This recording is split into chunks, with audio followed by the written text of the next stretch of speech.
News tonight. New images just released showing 3 of the now 15 victims who died in what investigators say was a terror attack in New Orleans. An 18-year-old aspiring nurse, a father of 2, and a single mother of a 4-year-old. We also just learned, Erica, the suspect had ties to North Carolina. ABC's Christian Cordero starts our team coverage from New Orleans with the growing investigation. New Orleans' famed Bourbon Street, now a crime scene as the FBI investigates what they're calling a terror attack on New Year's Day. Federal officials identifying the suspect as 42-year-old Shamsuddin Jabbar, a U.S.-born citizen from Texas and an Army veteran. He also served in the Army Reserve until a few years ago. The FBI also reported to me that mere hours before the attack, he posted videos on social media indicating that he was inspired by ISIS, expressing a desire to kill. Police say he rammed a rented pickup truck into a crowd of people on Bourbon Street just after 3 a.m., driving 3 blocks before crashing, then getting out and firing at police with an assault rifle. Officials say 2 officers were hurt before police shot and killed the suspect. Witnesses described the scene as gruesome. What we saw was insanity. I mean, something out of a movie.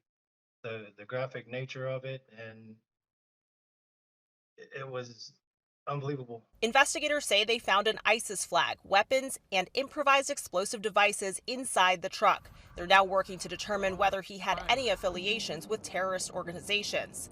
The FBI says they also discovered more IEDs planted around the area in the historic French Quarter, some of which were deemed viable, according to sources. Officials also questioned about whether barricades were up along Bourbon Street. This particular terrorist drove around onto the sidewalk and got around the hard target, where he did have a car there, we had barriers there, we had officers there, and they still got around.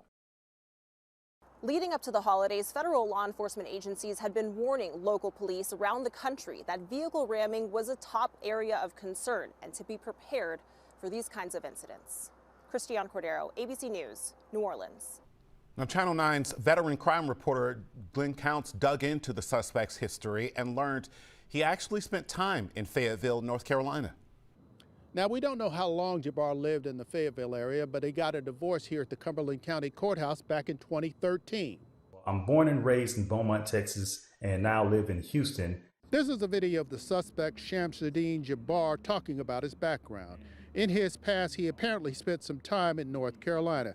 This is a photo showing him in an Army uniform that reportedly comes from a 2013 82nd Airborne Facebook page. Army records show that he served in active duty from 2007 to 2015 and went into the reserves after that and got out in 2020. According to court records, both in Cumberland County and in Texas, Jabbar got a divorce in 2013 and initiated those proceedings the year before. Those records indicated that his ex-wife still lives in the Fayetteville area. We came here trying to find her, but we did not have any luck. The couple has 2 children. The eldest was born in 2004. In terms of whether Jabbar ever served with the 82nd Airborne, we have reached out to Camp Liberty military officials, and we are waiting to hear back from them. In Fayetteville, Glenn Counts, Channel 9 Eyewitness News.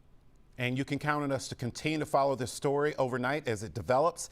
Now is the time to download our WSOC News app. We have the latest updates on this story right on the homepage.